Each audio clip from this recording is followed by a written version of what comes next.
macam tak nak dekat awak, nanti awak akan sendiri yang akan overthinking.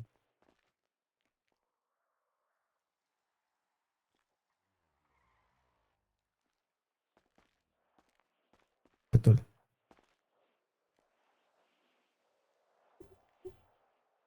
Betul ke tak? Betul. Betul kan? Habis tu buat apa? Biar masuk family STF tu. Bukan STF lah, ST lah. Yelah. Salah. ST. Lebih pada nak berkawan je sebenarnya, bukan lebih pada nak bergaduh. Itu je. Kan je lah, adalah tu aktiviti. Dia faham je lah. Saya tak nak awak rasa awak terabai, itu je. Yelah, dalam seminggu takkanlah langsung tak ada masa untuk saya. Mestilah ada. Faham je Ada lah kan. aktiviti. Tapi itulah, saya tak nak awak terasa. Macam sekarang ni pun awak dah terasa dah dengan saya. Bukan saya tak tahu awak terasa dengan saya.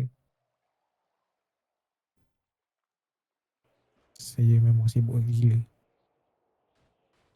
Saya takut saya abaikan awak.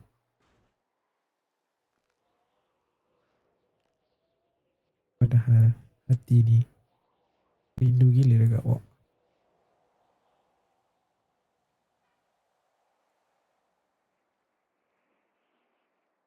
Saya pun. Tapi itulah saya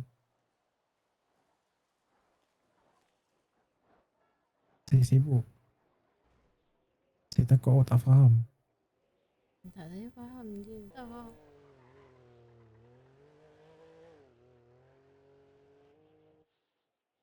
Siapa je tak kenal Osan dengan Julie.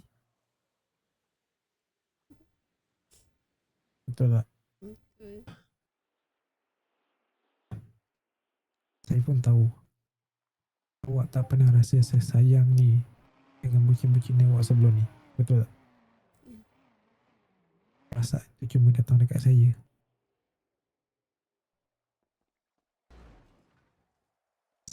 Saya harap perasaan tu kekal sampai bila-bila. Ya. Saya nak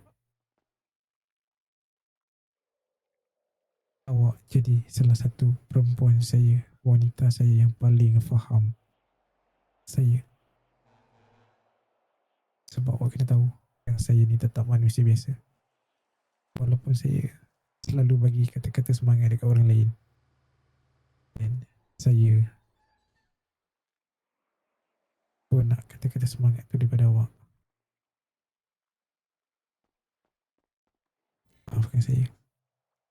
Saya maafkan Mi. Maafkan saya sebab buat awak menangis.